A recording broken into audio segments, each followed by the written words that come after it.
Welcome, everyone, to the Hustle Faithfully podcast, where determination meets devotion. Join us across all streaming platforms at bit.ly/podcast-links. Today, we had the absolute honor and pleasure to have Eric WOHLWEND on with us. Eric achieved financial independence by 30 after investing his last savings in rental property. He grew his investments over 2 decades, managing thousands of units and writing best-selling books on the subject.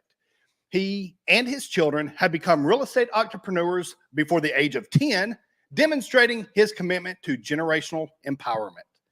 Eric has an adventurous spirit. He is a licensed pilot, scuba diver,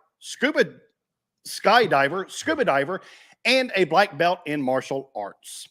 As a lifetime member of organizations like VFW and NRA, he encourages others to pursue their financial goals and live with passion. Welcome to the Hustle Faithfully podcast today, Eric. It's a pleasure to have you. Thank you so much, Jonathan. It is wonderful to be here, and I can't wait for people to see how they can do what we have done. Amen. We're excited to hear all about it. Obviously, I've been at conferences with you and heard you and your incredible wife and your amazing voice speak. It is really a true testament to not only what determination can do, but also what children can do. Oftentimes feeling like, I'm too young, I can't do this yet. But then they see children like yours. It is a very, very inspiring story. Thank you very much. And really, I love the name of your podcast, Hustle Faithfully. You have got to hustle. On another interview last week, we came up with what's one of the most important things. If you want to run a business, you got to be thick-skinned, and you have got to move fast. And you have to believe you're going to get there. If you don't have faith, you're never going to get anywhere. And that is really why people hear our story, and depending on where they've seen me in my life, they might have known me as a sergeant in the Army. They might have known me as their skydiving instructor, and they might have flown around with me as their pilot. They don't see all the hassle, heartache, and pain that goes into setting that stuff up. And if you look now, you look at us on YouTube or whatever and see us flying around in private planes. Says, well, that's great, but not everybody's you. We don't have unlimited money. Well, we didn't either. Right. And I just believed that now I'm married, it's time for me to provide a home for my wife. And I didn't know how to do that. What do? You just graduate from college. I've got a pre-med degree. I'm in my mid-20s. And I decided not to go to medical school. And the only thing that degree qualifies you for basically is going to school for another 4 years to become a doctor. Right. So I bounced around to 3 different jobs. And right at the beginning of that, we found an old broken down warehouse. And this lady she wasn't behind. She had bought it for like $7,000 and bought a bunch of materials and was totally overwhelmed. And she couldn't finish it up, her and her husband. So we decided rather than pay $400 in rent, we'd just sleep on a mattress on that warehouse floor and turn it into our own home. And we spent over a year working on that. We were in there for like 6 months, sleeping on the floor with no heat. I came home, I'm making $8.50 an hour, working second shift in the ER as an orderly. And my wife was working in a vet hospital. And she was making about the same, $8 something an hour. So we never made more than $45,000 a year. And we decided to turn that into our house. And we just racked up buying everything we needed on a credit card at Lowe's. And we hauled it home. And I learned how to do all this electric, drywall, plumbing, painting. We did everything. Wow. Completely remodeled that with my wife by my side. And we borrowed a little teeny 2-bag cement mixer from my dad, and we were pouring cement in the downstairs floor with that. And I don't think you've met Lila walking around in high heels and a skirt. Imagine her carrying 60-pound bags of cement. She's Wow. sweating, it's solidifying in her hair. And these are the things that you don't see. This is what we had to do to provide that house that I thought I was supposed to provide for my family. And then after bouncing around from job to job, I finally said the heck with it. I got activated by the Army for another 7 months after 9/11. And I came back and said, that's it. I'm never getting another job. We bought our first rental. We proved that we could fix up the warehouse. I fixed up a rental property and refinanced it. And we decided that's just what we're going to do. In fact, when I lost my last job, I told my wife, good news, I'm a full-time real estate investor. And you've probably heard that story. She followed up with, does that mean lost a job? Wow. So I started working on it, and she still had her job, and it was just a few months later, definitely less than a year. Said, honey, you got to quit. We can't afford for you to keep working. Right. And she said, I can't. What are you, crazy, Eric? We can't pay our bills now. And we're just barely scooting by. I didn't know anything about management. I love all these people. Well, I'm going to get a degree in business, and then I'll be qualified for whatever. I never had an accounting course in my life. Right. The only thing I knew about management was being a sergeant in the Army. I could run a platoon. And so we got QuickBooks. I talked to an accountant, took him out to lunch a couple of times, and I taught myself accounting. Wow. So how hard could that be? And we'd give each other, it might have only been $10. It was $10 or $20. And that was all the cash we got. And if you didn't bring back receipts for over 90% of that, you got no more cash, because we wanted to track exactly, and I mean right down to the very penny, of where we spent our money. And we're $1. They had burgers for $1 at Burger King, and then McDonald's would have a special. And you get to go out to a really fancy meal and get Subway sometimes. It costs more, but it was way better. Right. And I'm sorry. we worked 500 days straight without a day off, Christmases and birthdays. And we just kind of had our own little thing like, hey, we're going to take 2 days off. And by 2 days, it means we're only putting in 8 to 10 hours a day instead of 16. But if we had like an 8-hour day, that was like working half time. Right. We joked with each other. Anything less than 12 hours is only half a day. And then we could still go see my mom because she's local, and my dad for Christmas or the holidays. And we just did that. And bam, 2 years later, we had 20 rental property, and we never needed to work again. Wow. Let me ask you a quick question, Eric. With everything you've said, how important was it for you to have the right partner with you during this time? Because like all of us, that if you don't have the right partnership, it can sabotage everything you're trying to build, because foundationally, you're not in the right place to build on, because what you're building on is weak and it'll collapse. Absolutely. It's like a foundation. Yeah. If you don't create, and I don't know if it's the right partner, you absolutely have to work together and want to grow in the same way. So it's as much about you as it is your partner. Right. And how important is that? I'd say there's nothing in the world more important than that. But you will grow together or you will grow apart, one of the two. And Lila and I were wildly different, which was very, very good, because she knew how to do things and had the patience to do things and was kind and gentle with people, where I was just get it done, yell at them. I'm serious. I was a sergeant in the Army. That's what I was. That was my personality. And she's this innocent little girl from Kansas. Wow. So we were wildly different. And we both wanted more out of life. We were starting to question this whole go to college and get a good job. And I spent a lot of time going in and out of banks nowadays, it seems like, because I was talking to 2 bank tellers, both working on their college degree. And I said, what do you think's going to do that? you know, I have this Wednesday night thing. You can come for free. It's right across the street from your bank. Just show up, bring your boyfriend, husband, whatever you have, and sit around. There's 15 or 20 of us. You can learn more at a 2-hour Wednesday night meeting. You come once a week to that. In the next year, you will learn more than you do in a 4-year college degree on business. Right. Because all they do is teach you how to work for somebody like me. You're absolutely right. But yes, you've got to have the right person. And Lila, one of the smartest things I ever did is I said, all right, we're married. Now, what do you want out of this relationship? And she said, I want adventure.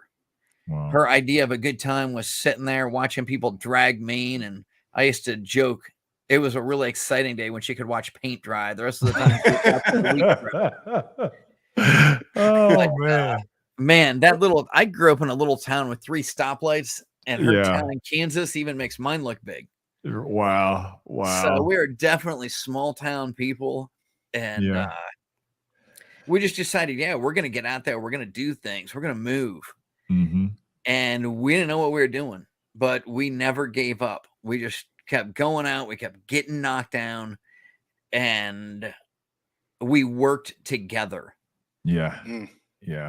So she was an incredibly important part of my life. And one of the things I did when I started the real estate business, I started without her. She helped remodel the house we lived in. But I said, listen, I don't care if you want to help me. Just don't ever tell me no. Ooh, if I say we're going to do it, we're going to do it. Now, if you want to be an equal partner, we can do that. But you are not allowed to sit on the sidelines and backseat drive. And she completely agreed to that.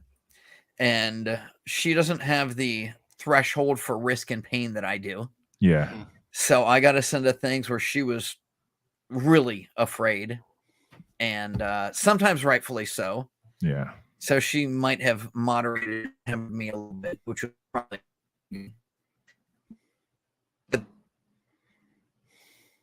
And we had lost a big account, which you've heard about the first big thing I did. I've got 2 more major setbacks over the last 20 years. And the third one, we lost a huge account. I said, all right, well, I just did the math.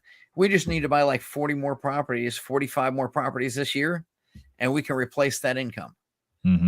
And that was a little much for her. So instead of buying 45, we bought 87. Wow. But that's another story. Oh man, what were the greatest hurdles that you had during that time period, during the time that you all had gone from where you were in the warehouse to that first I think you said 20 properties, yes, to where now you're talking about 87. Oh, what was from that 20 to 87, what was some of the biggest hurdles that you had to overcome in order to get from that initial place of purchasing properties to where you have 87? Oh, no, that was not 87 that I had. That was 87 I bought in 1 year. Yeah, on that one deal. Man, okay. Well, okay. Yeah, So we bought 49 more last year. I tend to Wow. do that. But the question that you want the answer to is we had to get over ourselves. I love to say, don't look in the mirror. Not everybody's like you. Right. And if you want more out of life, then you need to be who you need to be. And you don't just get up on that stage and do what you want, what you think is funny, and what you think people like. You figure out what people like. Right. You don't just buy a house. I have so many struggling landlords tell me, well, I would never rent a house that I wouldn't live in. And I said, you're out of your mind. Right. Nobody, you know what I want? I want a 100-yard shooting range. I want a rifle range outside. I want a couple of pistol ranges. I want to have a huge library. You know what I don't want in my house? More than one TV. In fact, I could do without the one most of the time. Right.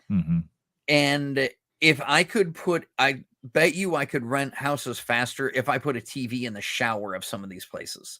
Yeah. And people, they just waste so much time. So what did we need to be? We need to get over and turn off the TV. We need to quit listening. And I love some 80s rock.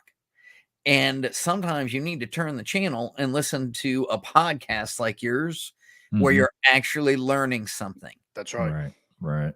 And now I drive around. You know, one of the first things I did, I put in an expensive radio into my airplane and ran a bunch of wires to the back. Now everybody in the back that used to just be the passenger compartment has headset jacks, so they can not only talk to me easier, but they can listen to the same podcast that I'm listening to the whole time we fly. Nice. Wow. Wow. And we just, I've flown probably 7,000 miles in the last 2 weeks. Wow. But we went out to Vegas and then back to Wisconsin and back to Ohio. And we've went coast to coast 4 times this year, I think. And the whole time we're listening to books on tape. And when that gets cumbersome, then we listen to podcasts, and then we listen to other podcasts. And it's just a never-ending learning cycle. Even as the pilot, if I'm going through busy airspace like Atlanta or LA or something, all right, I turn it off so I can talk to air traffic control more. But flying over the Midwest, there is plenty of time until you get to Chicago. You can just listen for hours and they rarely interrupt you and tell you to change frequencies. Right. Right. So yes, be who you need to be and do what you need to do.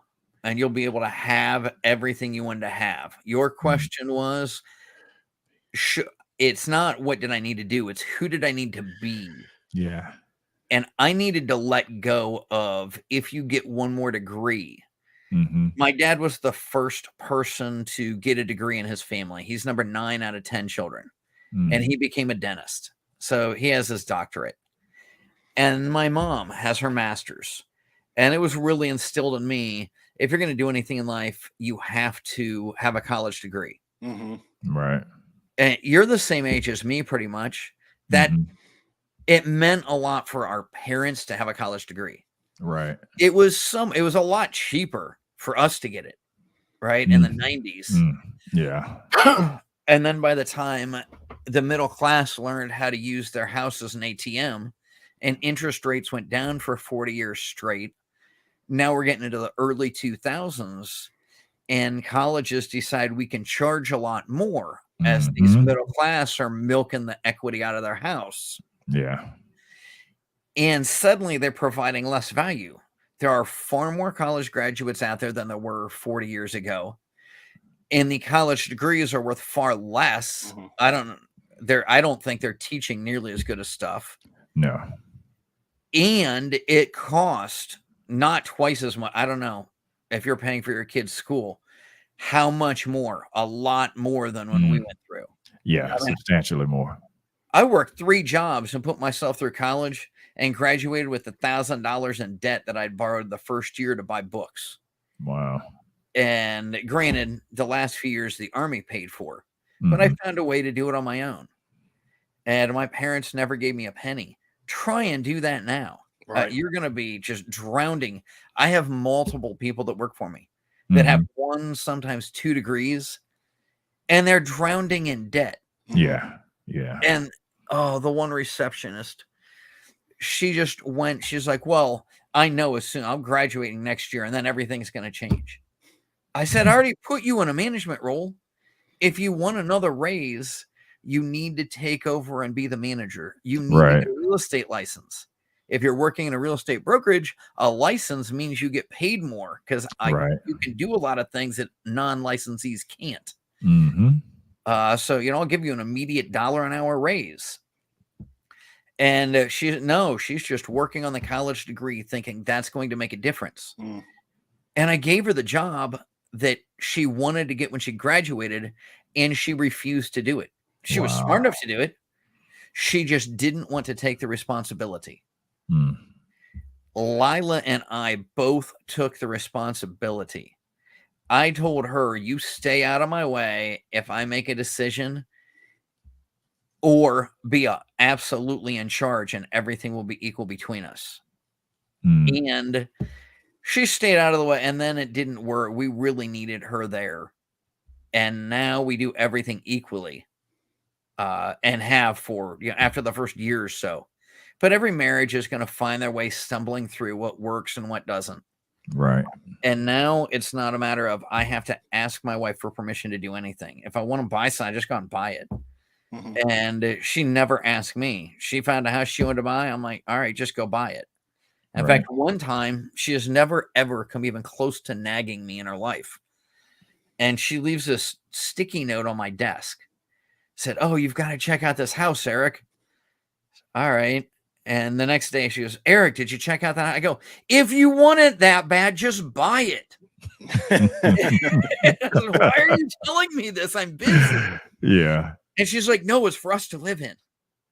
And I go, oh, well, why didn't you say so? Right. Big difference. And yeah, that's the house we bought in 2005 and still live in today. Nice. So that was a pretty awesome call she found. Yeah. Nice. So one of the things that I've heard you talk about just now, you were talking about was she a receptionist, or what was the position that the young lady had that was that you talked to about her already doing the job that she's actually going to school to essentially do the same thing that you're paying her for? She wants to get a business degree. She started as a receptionist, and I said, well, if you want to be a manager, you have the potential. Right. The way my wife's office is broken down, she could either be a manager for the sales team, in which case you really need to have a real estate license, or you need to be able to do the bookkeeping and deal with maintenance contractors. Right. And so we decided we'd train her up and have her work for a month or so in each of those jobs and then take over as the manager. And she worked in the maintenance position, and this is just sitting in a computer and assigning and talking to contractors. She didn't make it 3 days. Wow. Nope, wow. I'll never do this. I don't want anything to do with it. I said, okay. So, well, you met Ethan. He's 13. Yeah. We sent him in. He took over and did a very good job for a few days until somebody else replaced him when we hired another adult. Wow. And she went back and she was pretty good at bookkeeping, but she kept making the same mistakes over and over. And I don't care. My best bookkeepers I hired because they could count change at Subway. Right. And Brandy was incredible. I handed her 20 and I'm like, oh no, here's another $1 because you know, $10.59 for my bill or whatever. And some of them will give the change that the machine says and then hand you your $1 back. I'm like, she actually understood that I wanted a $10 bill instead of a 5 and 4 ones. Right. And I made the joke. I'm like, what are you doing? You want a job? And she's like, well, I got this job, but what do you offer? And I said, I'll make you, working in a real estate brokerage. She was doing what? I said, being a bookkeeper, if you can count money. Right. She said, really? I have a degree in that. And without thinking, I responded back, I won't hold that against you. And she had a degree in it, and she was working at Subway. At Subway as a cashier. Wow. And I've got another one of my managers I stole from Subway. I don't know what their training is, but I think everybody should work in fast food for a month or so. I had a really good friend of mine. He's a millionaire. He owns 50 or more properties. He owns a construction company, has multiple people working for him, and he did nothing but drive back and forth, wasting time and gas, going to Lowe's because they were always short of one thing and they couldn't finish a job. And he asked me what to do. I said, you should go work at McDonald's. He goes, what? I said, seriously, they have the best systems in the world. They have 100% turnover, and they get a bunch of 16-year-old kids that have never had a job to run a multi-billion-dollar business. You can't ask for a better system or training than that. Right. He worked there for, I think it was 1 or 2 months. And was very upfront. I'm going to do this. I want to learn your systems and I'm going to quit. And this is how long I'm going to work. And he came back and designed this box for the back of his truck. And he pulls it off the back of the truck, sets it up on legs, and everything is perfect and systemized. I can't tell you how much money that has made him in the last years since he took 2 months out and went to McDonald's to work. Wow. And incredible. People just don't look at these things. Yeah. Fast food of any kind. And you'll know some of them get terrible service at everywhere in every location. Mm-hmm. That's a system. Don't get a job there. That's not the people problem. That's a system problem. Mhm. And some of them are so quick. They're always exactly the same. Those are the ones that tend to become the biggest. That's where you want to work. Not because you like the food or agree with anything, but Right. because they can teach you the system. It teaches you who you need to be to run a much larger business. Mm. Wow. Wow. So it's all about the systems. Getting everything in place is all about the systems. So running a company your size with the amount of employees you have, it is all about the systems that you put in place to keep that running. Yes. It started Lila and I, and then a guy walks in who still lives in one of my rentals. So this is like 2003. And he walked in, he said, yep, they asked me to leave my other property. And he had moved in with his girlfriend. It was too many people that broke their rules. So they told him to get out. And I said, well, I have a 6-bedroom house. Doesn't break my rules. That's perfectly good for me. Move your girlfriend and all her kids and all your kids in together. And he goes, well, I need it in 3 days. I said, that's never going to happen. This is a 6-week rehab. And we ended up working like 18 hours a day. My wife and I, we were in martial arts. So we got this 15-year-old kid to come over, and he worked 4 or 5 hours a day for us. And I had to go pick him up, drive him over, and he'd scrub. They had poster paint on all the walls. So we can't even paint over it. We got to scrub it off first. And we turned a 5-bedroom house into a 6-bedroom, 2.5 bath, putting up walls, replacing windows, replacing carpet, repainting everything. And there was a Spider-Man room and a jungle room and craziness all over. And after 18-hour days, 7 days a week, my wife and I are exhausted, but he had offered us $200 more a month than we were renting it for. And I'm like, yeah, that was a heck of a lot of money when you only had a couple of houses and you were trying to live on it. Right. And so we ended up making it through that. And I said, that's it. Other than this little part-time helper, we got to hire people. Yeah. And I am sick and tired of showing up to a showing when the prospective tenant doesn't show up. Right. So we hired, I don't remember her name. I know she lived on Dot. But we hired an older retired lady who was very sweet and kind, and we gave her a cell phone, and she would go do all our showings for us. And that grew into more and more phone calls going there, and that was the secretary's phone. And then a couple of years later, we opened up an office outside of our home so we could have more people working and showing up there, because I didn't really want them all coming over to my house to work. And we went from 20 units in 2005. 2007, I saw bad things happening in the market. We were doing 5 or 10 rehabs at a time by then, and I cut us down to 3. And that's when everything fell apart in the real estate market. But we continued to eke our way up. We might have been around 50 units then. And I remember in 2010, we had 75 units. And I went out and everything was on sale. Everything had settled.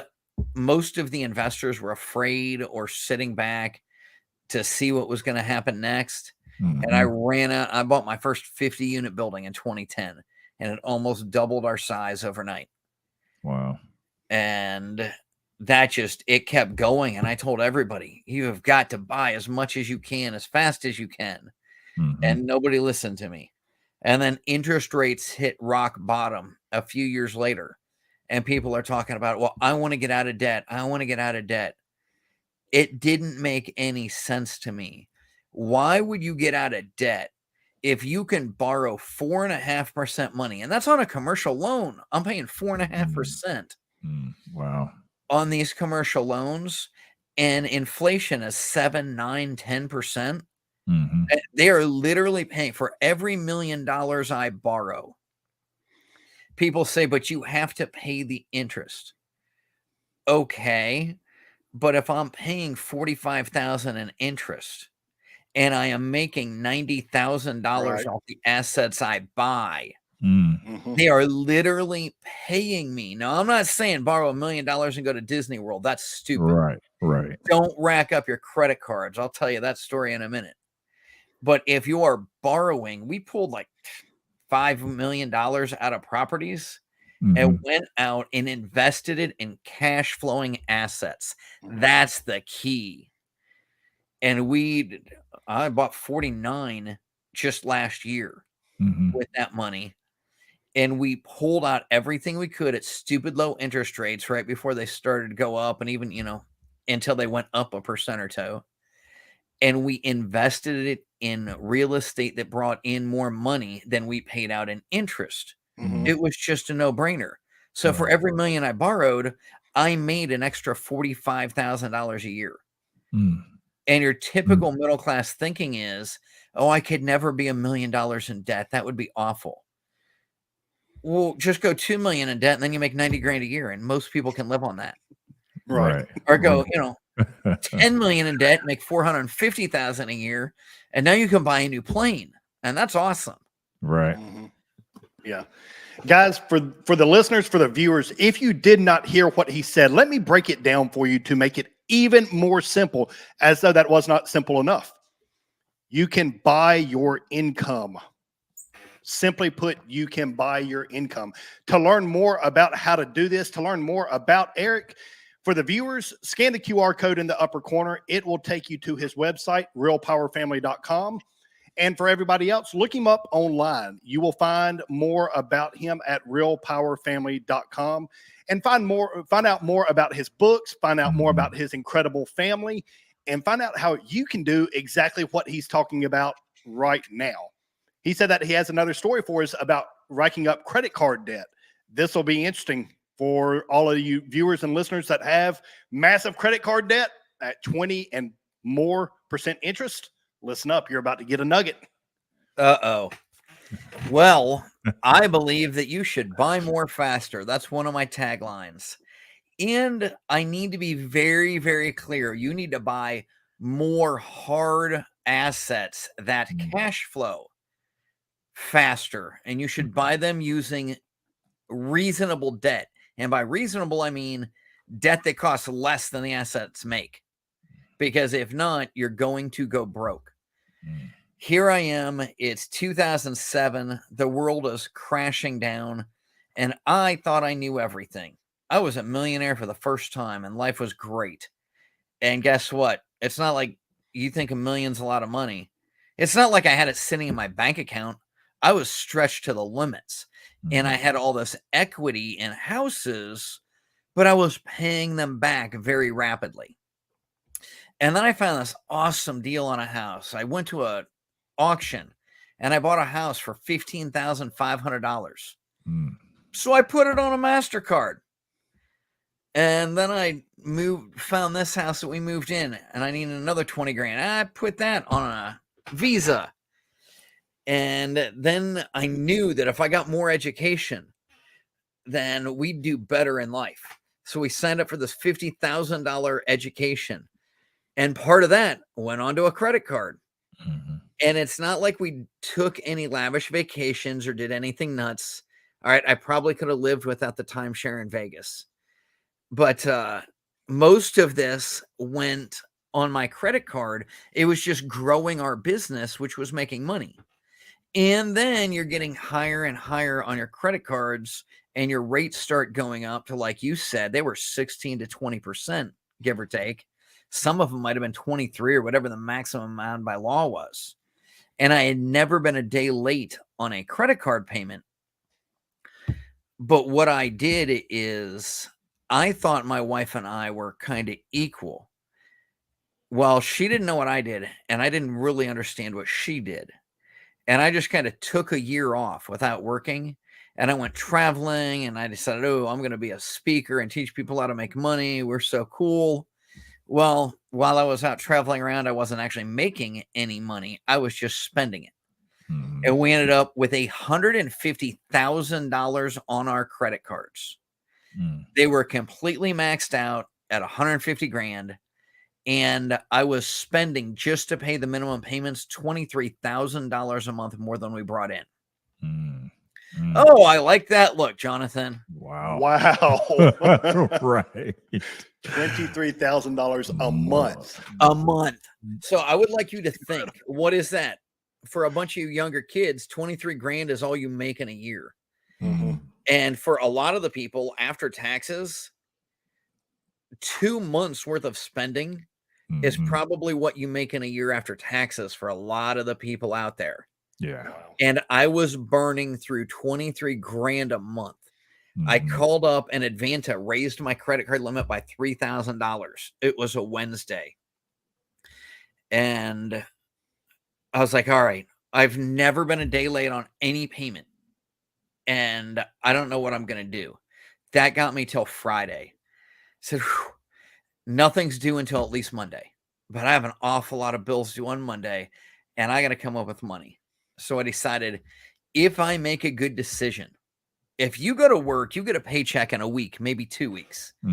If I make a good decision and then implement it, it takes at least 2 months before I get any money out of it. That's basically how my business works. It's a 2-month lag. So I need to come up with 46,000. I'm really good with numbers. Let's just sit down and crunch the numbers. And this is what I'm telling myself. Where am I going to get, where am I going to get a job that pays me 25 grand a month? And that's not going to happen. Nobody's going to hire me. What are my qualifications? My degrees. Even my grandmother told me, she goes, boy, I hope this real estate thing works out for you. Because if not, you're not really qualified for any job anymore. Wow. Right. I'm like, thanks, Grandma. Thanks for the encouragement. Yeah. And I mean, nobody in your family understands what you're doing. You're an anomaly. Like, why can't you just be like your brother? Why don't you pay off your debt? Why don't you get a job? So I'm like, no, that's not what we do. And so I could have done it better, but it wasn't my lack of knowledge. It was me knowing everything, just like I was a teenager again. And I thought I knew far more than I really knew. So yeah, don't get in your own way. Don't be arrogant. Sit back, ask the market what it wants. And I decided, all right, well, what do I have? I have an awful lot of equity. That's what I got going for me. And my credit score has been going down and down and down. So it's getting harder to get a loan. And then 2007 happens and nobody's getting loans, even if everything's perfect, let alone somebody like me. Right. Said, okay. So we fixed it in a couple of different ways. I took on a partner and just gave them like 30% of a handful of properties. If they could go out and get a loan with their 800 credit score, it would dramatically decrease the payments there. And I called up a guy that I had already owed like $250,000 and said, hey, I will give you a second mortgage on my personal home, which has a lot of equity in it, for $50,000. And he says, well, you're never not going to pay on your own home. Little did he know, I had my priorities in order. I paid for the stuff that brought in money and not that. But I also would never let a private lender go without a payment, no matter what. Right. Banks may or may not be equipped for that, but private lenders, they are risking their life savings. This is their retirement. And you need to understand, if you're taking money from a private individual out of their IRA or out of their trust or them personally, there is nothing more important in your life than you paying them back, even if you and your family go without food. Because I have a feeling anybody that's a decent person at all, you'll find a way to feed your kids. Yeah. You'll work that extra hour. You always pay them first and then take care of you second, and you'll find a way to make it. And that's what we did. So now I have this $50,000 emergency loan, and that bought me 2 months with a little bit of a fudge factor. I cut everything. We turned off the cable. I quit, going out to eat, everything bad, anything you don't need, quit cold turkey, gone. Worked like crazy. I have a 1-year-old child. Devin is 1 at the time, and Ethan hasn't been born yet. And we had I'm trying to do the math. He would have been in a car carrier going to one of the apartment buildings where they got behind. And so we're in there doing drywall. And then I get done with electrical and drywall, and my wife goes in and paints. And we just move from one apartment to the next to the next. And then we'd work in the office for 4 days a week, and then we'd go do rehabs for 3 days a week. And he grows up in a pack and play at these different rehabs. And he sleeps better with the compressor on. Because that's what he's used to. Right. And yeah, we dug ourselves out of the hole. First thing we had to do, and if the government's listening, which I'm sure they are because I'm on every list they have, the first thing you need to do, whether you're a Democrat or a Republican, because they're all acting the same, is quit spending money. Yeah. If we could just quit spending the money like I had to quit spending it, then maybe we can talk about how we can pay off our debts. But I managed to take $150,000 in credit card debt, a $50,000 second mortgage on my house, and within about 2 years, I had paid off every penny on my credit cards. And I bet you there's only been twice. I know there's never been money that rolled over on my credit card for more than a month since then. There were a couple of times I bought something very large on it and it took me 2 months to pay it off. But that is not how you live. If you're living and have to put your groceries on a credit card and can't pay it off, then you need to buy ramen. I mean, ask Ethan how much ramen he eats. We are not above the advice we give. Right. We need to quit going out. And if you guys have ever met me, you know how I like to go out to nice, fancy restaurants. And if we don't go out, hey, if we don't have the money, we just don't do it. Right. And you need to let go. Turn off the cable. If you aren't already in a position where you can retire, you don't have the money to pay for, or you can't afford cable, and it's not even the money.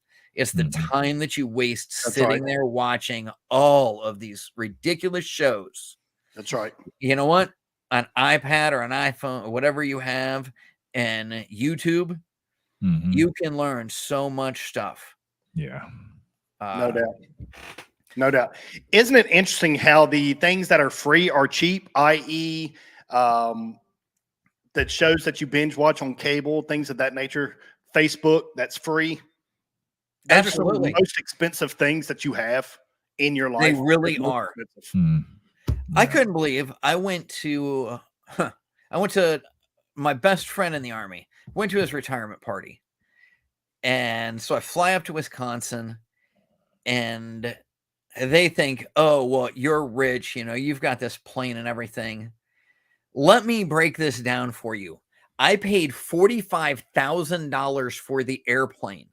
How many of you have paid $45,000 for the vehicle you drive today? My airplane is a 1959. I bought it in 2013 and flew it for 10 years. Then the engine went bad. It's got 2 engines. I had to replace one last year. That cost me $25,000. You say, see, airplanes are so expensive.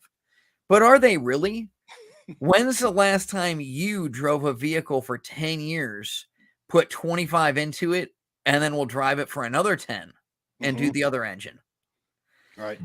When you add up the brand new Nissan Armada, I know I own a Titan. That's what I use for my work truck. I'm guessing the Armada cost about the same amount. And then that huge camper that you're towing behind it so you can save money. Right. Do you guys tow a camper? Do you have any idea what kind of gas mileage you get? I used to own a 39-foot diesel pusher. So, yes, I have a really good idea. Well, tell me, how many miles can you go per gallon when you're dragging that camper? 6. Oh, man. That's 6 miles a gallon. 6 miles a gallon. Yeah. Wow. I was going to give him credit for 10. No. Do you know my airplane gets 8.5 miles a gallon with 2 engines turning? And I flew straight across Lake Michigan, so it was a 30% shorter flight. That's a 9 or 10 hour drive, and I can make it there in 3 hours since I'm going in a straight line and twice as fast. So really, the distance that you're covering is way cheaper. But people have this opinion that it's okay to buy a pickup truck. But if I drive around in my Porsche, oh, that's the old rich white guy. Right. And my pickup truck costs me more than my sports car. Not to mention the sports car gets a lot better mileage. Yeah. Yeah, people need to open up and really look at the numbers. That's right. And it is cool. And yeah, I definitely don't need a couple of trucks and a car and an airplane and all this stuff. That definitely is doodads. And I don't have any debt. I only use debt on the things that bring in money. Mm-hmm. All right. The one truck was paid by the company and got me an $18,000 write-off the year I bought it. And it's 0% interest. So that I'm just going to keep paying on until it expires and will never pay a penny more because it's 0%. And I find it stupid to pay that off. Mm-hmm. Right. If you learn to look at things like that in a different way than I think most of us were brought up. That's right. Pay off your debt, get another piece of paper. That's going to make you richer. Quit believing what your parents taught you, which may or may not have worked for them 20 or 40 years ago. Right. And look at what you actually see in your life. And tell me, how many out-of-work college graduates do we have? Right. Wow. A lot. Yeah. What can you really do with a business degree? Good question. Right? Go to Harvard, go to Wharton. It's not about the degree. Sure, I'm sure they have better classes. It's about the connections you meet. You want to go to college? Then go make friends that are influential. And it's interesting. You are going to be just like the group of people that you spend the most time with. That's right. Yes, you are. Yeah, pick 5 people that you aren't related to, and you will end up with a net worth that's probably about the average of those 5 people. And I looked at all of the people. Now realize we're recording this right after the maybe government shutdown. People were really worried because every one of them was a soldier or a cop. They all work for the government and the army in some way. Everybody at this party, except for me, who got out like 13 years ago. And they're all worried. And, well, you know, we've got enough in savings. Well, we'll eventually get the money. We just might not get it for a couple of weeks and blah, blah, blah. I can't imagine. That was so long ago. I remember in the 90s when we were having a government shutdown. And if you think anybody watching the news today make it out like the worst thing ever, this happens every few years. It's never any different. If the Democrats are in charge, the Republicans hold stuff up. If the Republicans are in charge, the Democrats hold it up. It's all smoke and mirrors. It is. Yeah. Absolutely. Yeah. Yeah. I mean, take personal responsibility and realize that the fools that are doing that are the ones you're counting on when you put money in the bank because you were told to save, even though you can only get 4 or 5% interest and inflation is twice that. You should save more money and you're guaranteed to lose half that interest. Or you can borrow more money like me and make twice as much as what you borrow. Right. Wow. So why do you keep teaching your family and your kids to save money and pay off debts when it actually hurts them in the long run? That's right. Wow. Why do you think your money it's as safe as money in the bank? I did the math. You can look it up on the government's own website. If you put $100 in the bank and the FDIC had to pay you, you're fully insured at under 250 grand. But if you just had $100 there, do you know how much money the FDIC has to pay out what they insure? How much? Take a guess. 6%. You think if I put $100 in the bank, I'll get $6 out? You're actually quite close. It's about $1.40. Jeez. So if you put 100,000 in, you're like, but I'm fully insured. No, you're not, unless the taxpayers bail you out, which of course they will. But the taxpayers, you can't tax them that much. And you are the taxpayer that's funding your own bailout, right? Wow. Since we can't do that, where does the government get the money? It already is spending $2 trillion more than it brings in. It just prints more. Right. And then you pay through the inflation tax.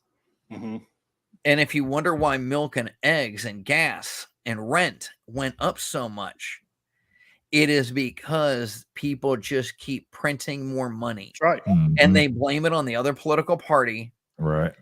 Take care of yourself. Oh, and if you're counting on Social Security, just imagine if you made $47,000 a year. I took off a few zeros. Yeah. It would be the equivalent. The amount of money that they can't touch. It's absolutely untouchable. It's Social Security and Medicare. That is the equivalent. The government promised to pay out $1 million when it only makes $47,000 a year. And it already has $330,000 in credit card debt on that 47 grand a year salary. So add 7 or 8 zeros to that, and you'll get the exact government numbers as of a month ago. That's crazy. Yeah. These are the things I didn't want my family to count on. So as you brought up earlier, I looked at it. It didn't make sense to me. I realized getting another degree didn't make sense to me. My first one didn't really help me. Right. Doing more of this didn't help me. Saving money didn't help me. Going into debt and spending it appropriately on cash flowing assets, that helps me. Wow. Right. Keeping a cash reserve. My goal is not to save money. If I save it, it's in gold or silver. It's definitely not in US dollars. I started questioning everything like that. Yeah. And it worked out okay for me. Now I'm doing pretty well. And I decided, well, my kids should learn this stuff.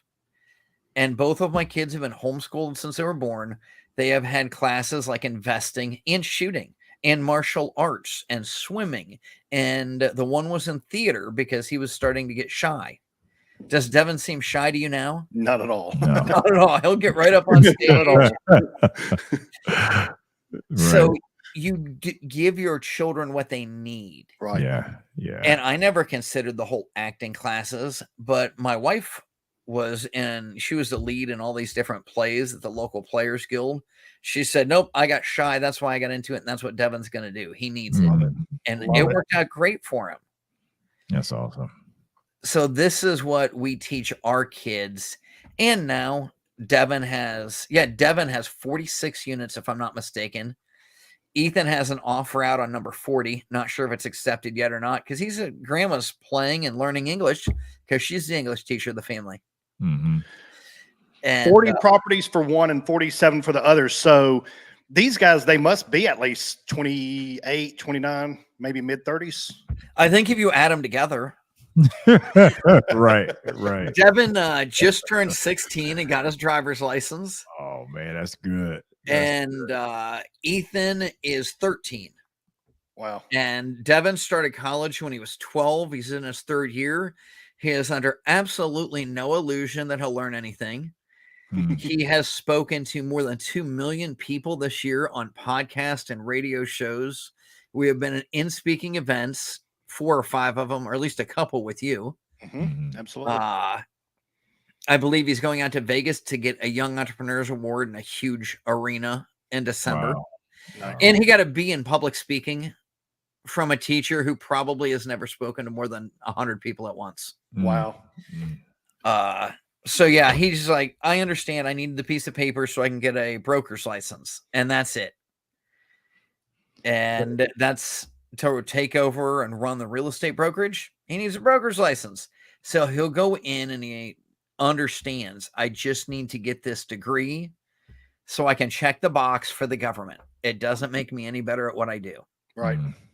Absolutely. Ethan, on the other hand, he says, nope, I'm just going to buy properties. I like speaking, and I don't need a degree for that.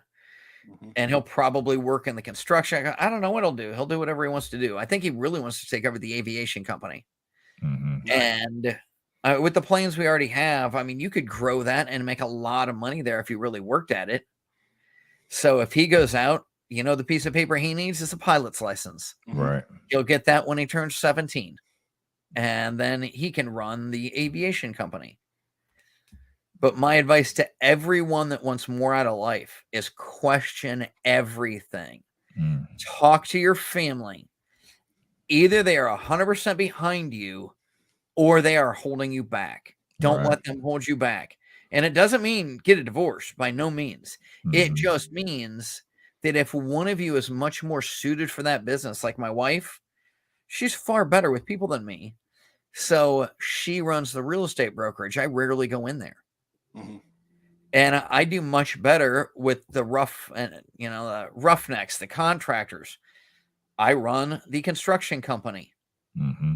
And that takes, a day a week, 4 hours a week, maybe. And then I go out and I look for more things to buy. I like the negotiating. I like the high stress. She doesn't. Right. So figure out what you're good at and then make sure that you create a business where you get to do what you are good at. Everybody says, get a job you love. No, heck with that. Create a business where you get to do whatever you want. And my mom told me that. And I was like, well, I want to get paid to argue all day. She goes, you're never going to get that. And I said, you know what? There is absolutely nothing that is higher paid than a negotiator. Right. And that's all I do. I go out and I argue with people. And I do it in a nice, happy way where I get to give them more of what they want. So I get more of what I want. Mm-hmm. Yeah. And you can make hundreds of thousands of dollars in an hour. Mm-hmm. If you just have one good deal working on a $2 million building, it's nothing to move that price a couple $100,000 in your direction. And that's a good afternoon of work. Then you go out for a steak dinner and enjoy it and tell stories with your wife that night. Wow, that's awesome. That's awesome. Jonathan, you want to share the QR code with those that are watching? Yeah, everybody that is watching, make sure to scan the QR code in the upper corner. It will take you to Eric's website and his family's website, which is realpowerfamily.com. Everybody, make sure to connect with Eric and make sure to meet his boys and his wife. Yes. This is an incredible, incredible family. Please do. Eric, we want to thank you so much. You dropped so many nuggets. A couple of them real quick, I'm just going to cash in on, so to speak. Number one, question everything. Question everything. Do not get in your own way and do not become arrogant. Just always be moving that needle in the positive direction. And here's the thing, for you to win, somebody doesn't have to lose. Everything can be win-win-win situations. So cultivate those and always buy more faster. I was just chatting with one of my buddies that is also in real estate very recently. And he was talking about, I'm not going to call Dave Ramsey by name, but we'll just call a public figure. And he said that one of his friends had just gone through this public figures financial peace university. Again, I won't call it by name. And she was telling him, I'm about to be debt free. He said, that's wonderful. He said, I hope to be $50 million in debt by the end of the year. It's a difference in thinking. Right. It's a difference in mentality. Look at everything and question everything. If you want to grow, question it all. Ricardo? Well, Eric, I want you to share just where everyone can find how they can connect with Ethan, how they can connect with Devin, because there's so many things that those young men are doing right now that helps the younger generation. Because sometimes the teenagers, those that even adolescent, think that these things are just for adults. This is not for me. I have to wait until I get to this age, this prescribed age or prescribed age of 17 or 18 when I go to college and so forth. Where can they go right now, someone who's 7, 8, 10, and connect with your boys in order to learn some of the things they've learned? Thank you, Ricardo. That is a really, really good statement. And let me be obscenely clear. I have never given them $1 to buy real estate. I have never signed for a bank loan for either of them. They bought all of this using private lenders and subject to and all of these other strategies. And if you'd like to know specifically about them, they both have books out. All of them are on realpowerfamily.com. I am racking my brain to come up with what their handles are. Go to Real Power Family on virtually because they're always tagged and they're in a half to a third of our videos. It is really a family. It's not just the Eric show. Yeah. It is really our whole family talking about lessons we learned. And we really, really want to help the next generation get a better Mhm. start than we got.